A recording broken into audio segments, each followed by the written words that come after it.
രണ്ട് വീടുകളും വിവാഹത്തിനായി ഒരുങ്ങി. ഇന്നാണ് വിവാഹത്തിന്റെ തലേ ദിവസം. നന്ദയെ പിടിച്ചിരുത്തി കയ്യിലായി മെഹന്തി ഇടുവാണ് അമ്മ. മെഹന്തി ഇടുന്നതിനൊക്കെ അമ്മ എക്സ്പേർട്ടാണ്. നീ നന്ദ പേരെന്ത് എഴുതണം? കയ്യിലായി മെഹന്തി ഇട്ട് കഴിഞ്ഞ അമ്മു ചോദിച്ചു.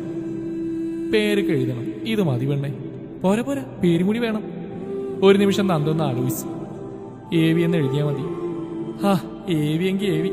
മനോഹരമായി അവളുടെ കയ്യിൽ അമ്മു ഏവി എന്ന് എഴുതി. എങ്ങനെയുണ്ട്? നന്ദ രണ്ട് കൈയിലേക്ക് നോക്കി. അതിമനോഹരമായി അമ്മു ചെയ്തിട്ടുണ്ടായിരുന്നു. നന്നായിട്ടുണ്ട്. സന്തോഷത്തോടെ ഏവി എന്ന വാക്കിൽ കണ്ണുകൾ തറപ്പിച്ച് നന്ദ മറുപടി നൽകി. കുറച്ച് കഴിഞ്ഞ് കഴിക്കളഞ്ഞാൽ മതി. കയ്യിലെ മെഹന്തിയുടെ ചോപ്പ് കൂടുവാണെങ്കിൽ കെട്ടാൻ പോകുന്നവർക്ക് ഭയങ്കര സ്നേഹമായിരിക്കുന്നൊക്കെയാണ് പറയുന്നത്. അങ്ങനെയൊക്കെ ഉണ്ടോ? നന്ദ ആകാംക്ഷയോട് ചോദിച്ചു. ആ, അങ്ങനെ പറയാറുണ്ട്. കുറച്ചു നേരത്തിന് ശേഷം കൈ കഴുകിയത് നന്ദ കൈകളിലേക്ക് നോക്കി. നല്ല കടും നിറത്തിലായി കയ്യിലെ മെഹന്തി. വലത് കൈയിൽ എഴുതിയ ഏവി എന്ന പേരിൽ ഒരു പുഞ്ചിരിയോട് അവൾ തലകൂടി. നന്ദയുടെ വീട് ടീ പാർട്ടി ഒരുക്കിയിട്ടുണ്ടായിരുന്നു. അതിന്റെ ഭാഗമായി വീട് ഫുൾ LED ലൈറ്റ് കൊണ്ട് അലങ്കരിച്ചു. റോസ് പിങ്ക് എംബ്രോയിഡറി സാരിയായിരുന്നു നന്ദയുടെ വേഷം. അതിലവൾ അതിസുന്ദരിയായിരുന്നു. രാത്രിയായതും ആദിയുടെ തറവാട്ടിൽ നിന്ന് അഭിരാമി വൈഷ്ണവി കുറച്ചുപേരും നന്ദയുടെ വീട്ടിലേക്ക് വന്നു. കല്യാണപ്പുടവ കൈമാറി. നന്ദയെ ചേർത്ത് നിർത്തി കുറെ ഫോട്ടോസ് എടുത്തിട്ടാണ് അഭിരാമി തിരിച്ചുപോയത്. ഫോണിൽ അഭിരാമി അയച്ചിരുന്ന നന്ദയുടെ ഫോട്ടോ നോക്കി പുൻസിരിയോട് ആദ്യ ബെഡിലേക്ക് ചാഞ്ഞു. പ്രണയം നിറഞ്ഞ കണ്ണുകളാൽ അവൻ ആ ഫോട്ടോയിൽ മിഴികൾ നട്ടിരുന്നു. ഇന്നൊരു ദിവസം കൂടി കഴിഞ്ഞാൽ ദേവ ഈ റൂമിൽ എന്നോടൊപ്പം കാണും. ആ ഓർമ്മയിൽ അവനൊന്ന് പുഞ്ചിരിച്ച് ഫോണെടുത്ത് നന്ദയുടെ നമ്പർ ഡയൽ ചെയ്തു. ഹലോ. അവളുടെ ശബ്ദം ഒരു കുളിർമഴയായി അവന്റെ കാതിലേക്ക് പെയ്തിറങ്ങി. ഉറങ്ങിയില്ലേ? അവളില്ലെന്ന് മൂളി. അവിടുത്തെ പരിപാടികൾ കഴിഞ്ഞോ? എന്തു പറഞ്ഞാലും മൂളത്തേ ഉള്ളൂ. അല്ല, നാളെ ഇവിടേക്കല്ലേ വരുന്നു. ഇതൊക്കെ ഞാൻ മാറ്റിത്തരാം. ആദിയുടെ വാക്കുകൾ അവളിലൊരു വിറയൽ പടർത്തി. അതറിഞ്ഞെന്നപ്പോൾ അവനൊന്ന് പുഞ്ചിരിച്ച് ഉറങ്ങും, ഗുഡ് നൈറ്റ്. അതും പറഞ്ഞ് ആദ്യ ഫോൺ കട്ടാക്കി ഗാലറിയുള്ള അവിടെ ഫോട്ടോ നോക്കി അതിലേക്ക് ചുണ്ടമർത്തി. ഇന്നാണ് കല്യാണ ദിവസം. രാവിലെ തന്നെ അമ്മുവും നന്ദയും കൂടി ക്ഷേത്രത്തിൽ പോയി തൊഴുതു വന്നു. കുറച്ചു നേരത്തിന് ശേഷം ആദ്യം ഏർപ്പാട് ചെയ്ത ബ്യൂട്ടീഷ്യൻ വന്ന് നന്ദയെ ഒരുക്കി. റാണി പിങ്ക് കളറിലെ കാഞ്ചീപുരം സിൽക്ക് സാരിയിലും ലൈറ്റ് മേക്കപ്പിലും നന്ദ തിളങ്ങി. ഒരുങ്ങിയിറങ്ങി വന്ന തന്റെ മകളെ മോഹനൻ കൺകുളിർക്കെ കണ്ടു. ഒരു തുള്ളി കണ്ണീർ അയാളുടെ കണ്ണിൽ നിന്ന് നടന്നു വീണു. ചുമരിലായി തൂക്കിയിട്ടേക്കുന്ന ഫോട്ടോയിലേക്ക് അയാൾ നോക്കി. നമ്മുടെ മോളുടെ കല്യാണാണെന്ന് കേട്ടു. നിന്റെ അനുഗ്രഹം വേണം. നന്ദ അടുത്തേക്ക് വന്നു അയാൾ കണ്ണുകൾ ഇറുകടച്ച് തുറന്നു. അച്ഛയുടെ മോള് സുന്ദരിയായിട്ടുണ്ട്. നന്ദയെ ചേർത്തിരുത്തി നെറ്റിലായി നുകർന്നയാൾ പറഞ്ഞു. മുതിർന്നവരെല്ലാം ദക്ഷിണ നൽകി. സമയമായതും എല്ലാവരും കൺവെൻഷൻ സെന്ററിലേക്ക് പുറപ്പെട്ടു. സർവാഭരണ വിഭൂഷിതയായി അഷ്ടമംഗലത്തിന് പിറകിലായി വരുന്ന നന്ദയിലായിരുന്നു എല്ലാവരുടെയും കണ്ണുകൾ. അവളെ കണ്ടതും മണ്ഡപത്തിലിരുന്ന ആദിയുടെ കണ്ണുകൾ തിളങ്ങി. ചെറുചിരിയോടെ അവൻ അവളെ നോക്കി. ആദിയുടെ നോട്ടത്തെ പിന്തുടർന്ന പ്രീതിയുടെ കണ്ണുകൾ നന്ദയിൽ ഉടക്കിയത് അവളിൽ അസൂയ മുളപൊട്ടി. പല്ലുകൾ ഞെരിച്ചമർത്തി അവൾ ദേഷ്യമടക്കി. ഭഗവാനെയും സദസ്സിനെയും തൊഴുത് നന്ദ ആദിയുടെ അടുത്തായിരുന്നു. ആദി അവളെ നോക്കി കണ്ണു ചിമ്മി കാണിച്ചു. നന്ദ അവനെ നോക്കി ഒന്ന് പുഞ്ചിരിക്കാൻ ശ്രമിച്ചത് അവനെ കണ്ട് ഞെട്ടിപ്പോയി. നീലക്കണ്ണുകളുണ്ട്. അവൻ നേരെ നോക്കാൻ കണ്ണു കാണിച്ചു. അവൾ പകപ്പോടെ നേരെയിരുന്നു. മുഹൂർത്തമായതും പൂജാരി പൂജിച്ച താലി ആദിക്ക് കൈമാറി. അഭിരാമി നന്ദയുടെ മുടിപൊക്കി കൊടുത്തു. ആദിദേവിന്റെ താലി നന്ദയുടെ കഴുത്തിലായി വീണു. 3 കെട്ടുകൾ മുറുകുന്നതിനിടെ അവന്റെ ചുടുശ്വാസവും സ്പർശനവും നൽകുന്ന കുളിരിൽ അവളുടെ ഹൃദയമിടിപ്പ് ഉയർന്നു. കണ്ണുകൾ അടച്ചവൾ പ്രാർത്ഥിച്ചു. ആദ്യ ഒരു പുൻസിരിയോടെ 3 കെട്ടും കെട്ടി അവൾ നോക്കി. പരസ്പരം ഹാരം കൈമാറി അവന്റെ കാല് തൊട്ട് അനുഗ്രഹം വാങ്ങി അവൾ പുടവ സ്വീകരിച്ചു. സീമന്തരേഖയിൽ നീളത്തിൽ സിന്ദൂരം ചാർത്തിയതും നന്ദയുടെ കണ്ണുകൾ അടഞ്ഞുപോയി. കന്യാദാനത്തിലുള്ള സമയമായതും മോഹനൻ മണ്ഡപത്തിലേക്കായത് നന്ദയുടെ കൈകൾ ആദിയുടെ കൈയിലേക്ക് വെച്ചുകൊടുത്തു. അവളുടെ കൈയിൽ മുറുകെ പിടിച്ചവൻ അയാളെ നോക്കി പുഞ്ചിരിച്ചു. ചടങ്ങുകളെല്ലാം കഴിഞ്ഞു ഫോട്ടോസ് എടുത്തു തുടങ്ങി. സദ്യയുടെ സമയമായതും ആദിയെയും നന്ദയും ഒരുമിച്ചിരുന്നു. കാറ്ററിംഗ് പോയി അവരുടെ മുമ്പിലായി ഒരു ഇല വിരിച്ചു. അപ്പോഴേക്കും ക്യാമറ ചേട്ടന്മാരും അഭിരാമിയും അമ്പവും സഞ്ജയും അവിടേക്ക് എത്തി. ചോറും കറികളും വിളമ്പി. ചടങ്ങുകളും തെറ്റിക്കണ്ട, പരസ്പരം വാരിക്കൊടുത്തേ, സഞ്ജയ് പറഞ്ഞത് നന്ദയുടെ കണ്ണുകൾ മിഴിഞ്ഞുപോയി. അവളൊരു പകപ്പോടെ ആദിയെ നോക്കിയതും അവനൊരു പുഞ്ചിരിയോടെ ചോറും കറിയും ചേർത്ത് അവൾക്ക് നേരെ നീട്ടി. കഴിക്കും. അവന്റെ നോട്ടത്തിൽ അവൾ അറിയാതെ വാ തുറന്നു. അവനൊരു ചിരിയോടെ അവൾക്ക് വാരി നൽകി. ഇനി അടുത്തിടട്ടെ, അഭിരാമി പറഞ്ഞു. നന്ദ ആദ്യ ദയനീയമായിട്ട് നോക്കി. കൊടുക്കെടുത്തി. ഒടുവിൽ അവരുടെ നിർബന്ധത്തിന് ഒരു ഉരുള ചോറെടുത്തവൾ അവന് നേർക്ക് നീട്ടി. അവൻ വാ തുറന്നു. ഒരു ചമ്മലോടെ അവൾ അവന് നൽകി. അവന്റെ ചുണ്ടിന്റെയും നാവിന്റെയും സ്പർശനം തന്റെ കയ്യിലേറ്റും നന്ദ അടിമുടി വിറച്ചുപോയി. അവളുടെ മുഖത്തേക്ക് രക്തം ഇരച്ചു കയറി. നാവാൽ അവളുടെ വിരലിനെ തൊട്ടുണർത്തിയവൻ ആഹാരം രുചിയോടെ സ്വീകരിച്ചു. അവൾ പെട്ടെന്ന് കൈകൾ പിൻവലിച്ച് ഇലയിലെ ചോറിലേക്ക് കൈയിട്ടിരുന്നു. പണിയെടുത്ത സന്തോഷത്തിൽ എല്ലാവരും തിരിച്ചുപോയി. ഇളക്കിക്കൊണ്ടിരിക്കാതെ കഴിക്ക് പെണ്ണേ. ചെവിയോരം പതിയാവും പറഞ്ഞു നന്ദ പിടപ്പോടെ അവനെ നോക്കി. അവൻ സദ്യയിലേക്ക് കണ്ണാണിച്ചതും അവൾ എങ്ങനെയൊക്കെയോ കുറച്ച് കഴിച്ചു. ഇറങ്ങാൻ സമയമായതും നന്ദ മോഹന്റെ നെഞ്ചിലേക്ക് വീണ് കരഞ്ഞു. മകളെ പിരിയുന്ന ദുഃഖത്തിൽ അയാളുടെ കണ്ണു നിറഞ്ഞു. അവളെ ഓരോന്ന് പറഞ്ഞ് അയാൾ ആശ്വസിപ്പിച്ചു. അടുത്തു നിന്ന ആദിയുടെ കൈയിലേക്ക് നന്ദയുടെ വലതുകര ഏൽപ്പിച്ചു. ഒരു പാവ എന്റെ കുട്ടി, മോ പൊന്നുപോലെ നോക്കുന്നറിയാം. അവളെ വിഷമിപ്പിക്കരുത്. എന്റെ ജീവനുള്ള കാലത്തോളം നന്ദയെ ഞാൻ വിഷമിപ്പിക്കില്ല. വിഷമിപ്പിക്കാൻ ഞാൻ ആരെയും അനുവദിക്കില്ല അച്ഛാ. ഒരച്ഛന്റെ ആകുലതയോടെ പറഞ്ഞ മോഹനെ നോക്കി ആദ്യം പറഞ്ഞത് അയാൾ ഒരു പുൻസിരിയോടെ അവന്റെ തോളിലായി തട്ടി. നന്ദയെ ചേർത്ത് പിടിച്ചവൻ കാറിലേക്ക് കയറി. കാറെടുത്തു അവൾ വിങ്ങിപ്പൊട്ടി കരഞ്ഞുപോയി. അവളെ നെഞ്ചോരം ചേർത്ത് പിടിച്ചവൻ ആശ്വസിപ്പിച്ചു. നന്ദയുടെ അച്ഛനോട് കൈലാസം വീട്ടിലേക്ക് വരാൻ ആവശ്യപ്പെട്ടെങ്കിലും അയാൾ കീർത്തനയുടെ ഓർമ്മകളുള്ള വീട്ടിൽ നിന്ന് വരാൻ കൂട്ടാക്കിയില്ല. തന്റെ നെഞ്ചിൽ വീണ് കണ്ണീർ വാർക്കുന്ന അവളുടെ നെറ്റിലായി അവൻ അമർത്തി ചുംബിച്ച് തലയിലായി തലോടി. കുറച്ചു നേരത്തെ യാത്രയ്ക്ക് ശേഷം കാർ കൊട്ടാര സദൃശ്യമായ വീടിനുമ്പിലായി നിർത്തി. കാർ നിർത്തിയത് തന്റെ നെഞ്ചിൽ തളർന്നിരിക്കുന്നവളെ ആദ്യം തട്ടി വിളിച്ചു. അവന്റെ വിളിയിൽ അവൾ ബോധം വന്ന് പെട്ടെന്ന് തന്നെ ജാളിയതോടെ എഴുന്നേറ്റ് മാറി. ഡ്രൈവർ സീറ്റിൽ നിന്ന് സഞ്ജയ് പുറത്തേക്ക് ഇറങ്ങി. ആദ്യം അവളുടെ കയ്യിൽ പിടിച്ചു വലിച്ച് നെഞ്ചിലേക്ക് ഇട്ടു. അവളൊരു പകപ്പോടെ അവനെ നോക്കി. അവൻ കയ്യിൽ നിന്ന് ഹാൻഡ് കർച്ചീഫ് എടുത്ത് അവളുടെ മുഖം പിടിച്ചുയർത്തി കണ്ണുമുഖവും തുടച്ചു കൊടുത്തു. ദേ കരഞ്ഞു കരഞ്ഞ് മുഖമെല്ലാം ചുമന്നു. ഈ മുഖം ചുമക്കുന്നത് കാണാൻ എനിക്കും ഇഷ്ടമാണ്. പക്ഷേ അതെന്റെ ചുംബനേൽക്കുമ്പോൾ ആയിരിക്കണം. അവിടെ കവളിൽ മൃദു ചുംബനം നൽകിയവൻ പറഞ്ഞത് അവളുടെ മുഖത്തേക്ക് വീണ്ടും രക്തം ഇരച്ചു കയറി. പിടപ്പോടെ അവൾ കണ്ണുകൾ മാറ്റി. അതെ രണ്ടും കൂടെ ഇറങ്ങി. വിൻഡോ ഗ്ലാസ്സിൽ തട്ടി സഞ്ജയ് പറഞ്ഞു. നന്ദ ചമ്മലോടെ ഡോർ തുറന്നു. ആദ്യം ഒരു കൂസലുമില്ലാതെ ഡോർ തുറന്ന് പുറത്തേക്ക് ഇറങ്ങി. മറുവശത്തേക്ക് വന്ന് അവളുടെ നേരെ കൈ നീട്ടി. അവന്റെ കൈകളിൽ പിടിച്ചവൾ മുന്നിലേക്ക് നടന്നു. വൈഷ്ണവി നിറപുഞ്ചിരിയോടെ കത്തിച്ചു വെച്ച നിലവിളക്ക് നന്ദക്ക് കൈമാറി.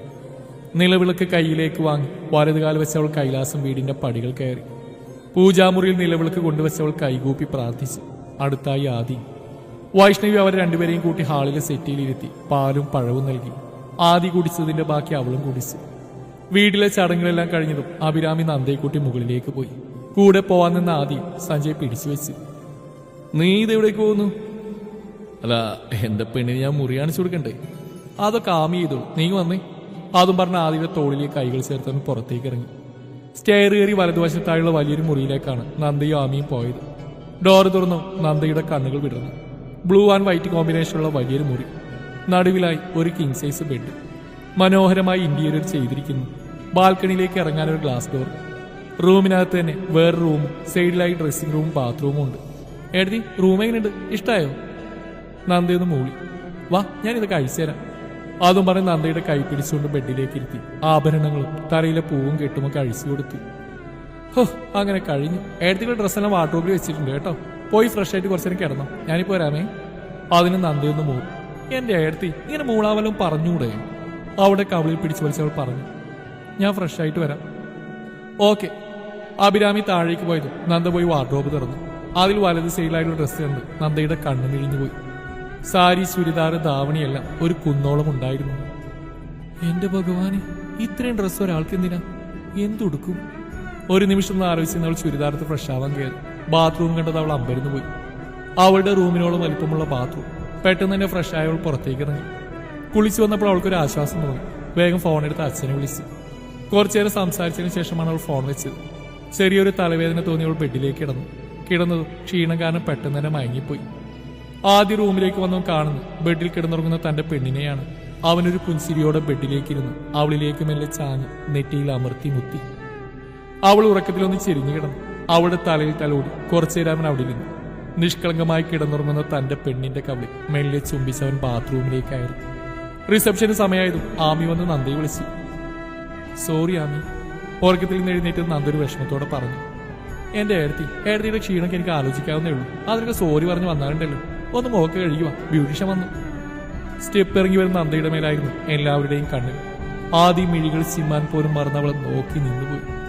Mintu blue sequence embroidery net ഗൗണായിരുന്നു അവളുടെ വേഷം. ശരിക്കും ഒരു പ്രിൻസസ് പോലെ. കഴുത്തിലായി ആദി ചാർത്തിയ താലിയിൽ ഒരു ഡയമണ്ട് നെക്ലസ്. ആദിയുടെ കണ്ണുകൾ അവളുടെ സിന്ദൂര രേഖയിലായി പതിഞ്ഞു. ചുമന്നിരിക്കുന്ന അവളുടെ സീമന്തരേഖ കണ്ടവൻ മനസ്സ് നിറഞ്ഞ് ചിരിച്ചു. ആദിയുടെ ഭാവങ്ങളെല്ലാം കണ്ട പ്രീതി ദേഷ്യം കൊണ്ട് വിറച്ചു. പ്രീതിയുടെ വലത് കൈയിൽ പിടിച്ച് പൂജ ആശ്വസിപ്പിച്ചു. ഇനിയും ഒന്നും കാണാനാവാതെ പൂജയുടെ കൈകൾ മാറ്റി പ്രീതി ദേഷ്യത്തോടെ പുറത്തേക്കിറങ്ങി. നന്ദ താഴെത്തിയതും ആദ്യം അവൾ ഇടുപ്പിലൂടെ ചേർത്ത് പിടിച്ചു. Your look is Georges. അവന്റെ ചുണ്ടുകൾ ഒരു മന്ത്രണം പോലെ ഇരുവിട്ടത് നന്ദ ചുറ്റും നോക്കി. എല്ലാവരുടെയും കണ്ണുകൾ തങ്ങളുടെ മേലെയാണ്. അവൾ അവന്റെ കയ്യിൽ നിന്ന് പിടഞ്ഞു പോകാൻ ശ്രമിച്ചു. അവൻ അവളെ ചേർത്ത് പിടിച്ചു തന്നെ നിന്നു. കണ്ണിൽ നിന്ന് കൺമഷിയെടുത്ത് നന്ദയുടെ ചെവിക്ക് പിറകിലേക്ക് തൊട്ട് വൈഷ്ണവി പറഞ്ഞത്. നന്ദ അവരെ നോക്കിയിട്ട് പുഞ്ചിരിച്ചു. AV കൺവെൻഷൻ സെന്ററിൽ വെച്ച് തന്നെയായിരുന്നു റിസപ്ഷൻ. കാറിൽ നിന്നിറങ്ങി നന്ദയുടെ വലതുകയിൽ പിടിച്ചവൻ അകത്തേക്ക് കയറി. എല്ലാവരുടെയും കണ്ണുകൾ അവരുടെ മേലായിരുന്നു. മെയ്ഡ് ഫോർ ഈച്ച് അവർ. അവരെ നോക്കുന്ന പലരും അഭിപ്രായങ്ങൾ പറഞ്ഞു.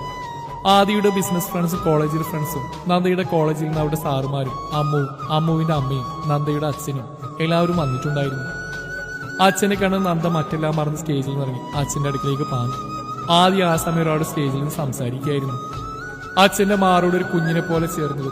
അയാൾ അവളെ ചേർത്ത് പിടിച്ചു. ഈ പെണ്ണിത് എന്ത് അഹങ്കാരം കാട്ടിയത്? റിസപ്ഷനിലേക്ക് ഏതെങ്കിലും ഒരു പെണ്ണിങ്ങനെ ചാടിത്തുള്ളി ഇറങ്ങോ?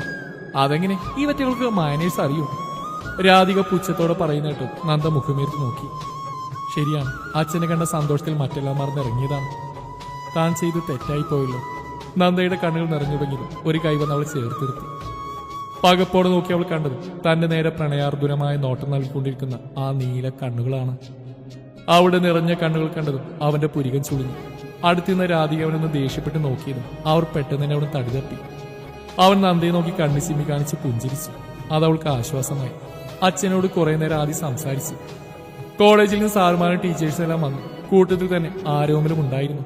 സ്റ്റേജിൽ ഒരുമിച്ച് നിൽക്കുന്ന അവരെ കാണും തോറും അവന്റെ നെഞ്ചിലെ വേദന കൂടി വന്നു. എല്ലാവരും ഗിഫ്റ്റുകളെല്ലാം നൽകി ഇറങ്ങിയതും ആരോമൽ കയ്യിലുള്ള ഗിഫ്റ്റ് നന്ദയെ ഏൽപ്പിച്ചു. Happy married life. Thank you sir. അവൾ പുഞ്ചിരിയോടെ അവന്റെ കയ്യിൽ നിന്ന് ഗിഫ്റ്റ് വാങ്ങി. ആ സമയമെല്ലാം ആദ്യം ശ്രദ്ധിച്ച് ആരോമലെ തന്നെയായിരുന്നു. അവന്റെ കണ്ണുകളിൽ നിഴലിച്ച വേദന മനസ്സിലായി. ആദ്യം നന്ദയെ ചേർത്ത് പിടിച്ച് നിന്നു. സ്റ്റേജിൽ നിന്നിറങ്ങുമ്പോൾ ആരോമന്റെ കണ്ണുകൾ അവരിൽ തന്നെയായിരുന്നു. റിസപ്ഷൻ കഴിഞ്ഞ് വീട്ടിലെത്തിയതും രാത്രി 9 മണി കഴിഞ്ഞു. നന്ദയെ ആമിയുടെ റൂമിലേക്കാണ് കൊണ്ടുപോയത്. ഫ്രഷായി ഇറങ്ങിയത് അവൾക്ക് ആമിയും വൈഷ്ണവും കൂടി ഒരു സെറ്റ് സാരി ഉടുപ്പിച്ചു. ആദ്യ രാത്രി. ആ ചിന്ത വന്നത് നന്ദയുടെ ഉള്ളിലൂടെ ഒരു വിറയൽ പാഞ്ഞു കയറി. ഒരു പാൽ ഗ്ലാസ് കൂടി അവളുടെ കയ്യിലേൽപ്പിച്ച് നന്ദയെ ചേർത്ത് പിടിച്ച് വൈഷ്ണവി നെറ്റിയിൽ ചുംബിച്ചു. അവൾ വിളറിയ ഒരു ചിരി അവർക്ക് നൽകി. ആമി, മോളെ റൂമിലേക്കാക്കിയേക്ക്. വായെടുത്തി. നന്ദയെ ചേർത്ത് പിടിച്ച് ആമി ആദിയുടെ റൂമിലേക്ക് പോയി. അവളുടെ വിറക്കുന്ന ശരീരത്തിൽ നിന്ന് ആമിക്ക് നന്ദ അനുഭവിക്കുന്ന ടെൻഷനും പേടിയും മനസ്സിലായി. എന്റെ ഏടത്തി വിറച്ച് വിറച്ച് ആ പാല് ഫുള്ള് തറയിൽ വീഴല്ലോ. ഇങ്ങനെ പേടിക്കേണ്ട കാര്യമൊന്നുമില്ല. ആദ്യമായിട്ട് അത്ര വലിയ ഭീകരണമല്ല. ചേച്ചിയുടെ മാനസികാവസ്ഥയ്ക്ക് ആദ്യമായിട്ട് മനസ്സിലാക്കാൻ കഴിയും. അപ്പോൾ ഓൾ ദി ബെസ്റ്റ്. നന്ദെ ആദിയുടെ റൂമിലാക്കി ആമി തിരിച്ചുപോയി. നന്ദ ആ റൂം ഫുള്ള് നോക്കി. അവിടെയെങ്കിലും ആദ്യം കാണാത്ത അവളിൽ ചെറുതായിട്ടൊരു ആശ്വാസം പടർത്തി. അവൾ പാൽ ഗ്ലാസ് ടേബിളിലേക്ക് വെച്ച് ബെഡിലേക്ക് ഇരുന്നു. കയ്യിൽ ഞൊട്ട പിടിച്ചും തിരിച്ചും ഇരുന്ന് സമയം പോയി. കുറച്ചു നേരത്തിന് ശേഷം ഡോർ വെക്കുന്ന ശബ്ദം കേട്ടത് നന്ദ മുന്നിലേക്ക് നോക്കി. ആദിയെ കണ്ടതും അവളിൽ വിറയിൽ പടർന്നു കയറി. അവൻ ഡോറ് ലോക്ക് ചെയ്തു. അവളുടെ നെഞ്ചിരിപ്പ് ഉയർന്നു. ആകെ ഒരു പരവേശം തോന്നി. ഞാനൊന്ന് ഫ്രഷ് ആയിട്ട് വരാമേ. അവളുടെ കവിളിൽ തട്ടി പറഞ്ഞാൽ ബാത്റൂമിലേക്ക് പോയി. നന്ദ പേടിയും പരിഭ്രമവും കൊണ്ട് വരഞ്ഞു. എന്ത് ചെയ്യണമെന്നറിയാതെ അവൾ അവിടെ തന്നെ ഇരുന്നു. കുറച്ചു നേരത്തിന് ശേഷം അവൻ ബാത്റൂമിൽ ഇറങ്ങി ടബിലെടുത്തൊരു ചെയറിലേക്ക് ഇട്ടു. അവന്റെ ഓരോ പ്രവൃത്തികളും നന്ദ ഇടം കണ്ടിട്ട് നോക്കി. അവൾ നോക്കുന്നവൻ കണ്ടെന്ന് തോന്നിയത് അവൾ പേടിയോടെ തലവിരിച്ചിരുന്നു. അവനൊരു ചിരിയോടെ ബെഡിലേക്കിരുന്നു. അവൾ പെട്ടെന്ന് ബെഡിൽ നിന്ന് എഴുന്നേറ്റ് നിന്നു. എന്തു പറ്റി? ഒന്നുമില്ല. ഇവിടെ ഇരിക്കണം. ബെഡിൽ തട്ടി അവൻ പറഞ്ഞു. നന്ദ ഭിത്തിയിലേക്ക് ചേർന്ന് ബെഡിലായിരുന്നു. എന്തിനാ പെണ്ണ് ഇത്രക്ക് വിറക്കുന്നത്? അവളുടെ വിറക്കുന്ന ശരീരം ചേർത്ത് പിടിച്ച് അവൻ ചോദിച്ചു. ഒന്നുമില്ലെന്ന് അവൾ തലയാട്ടി. എന്റെ പെണ്ണ് പേടിക്കേണ്ട ഒരു കാര്യമില്ല.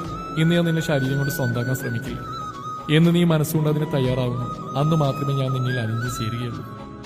അവന്റെ വാക്കുകൾ അവളിൽ ആശ്വാസം പകർന്നു. ടേബിളിൽ നിന്ന് പാൽ ഗ്ലാസ് എടുത്തവൻ അവൾക്ക് നേരെ നീട്ടി. അവൾ കണ്ണുകൾ ഉയർത്തി അവനെ നോക്കി.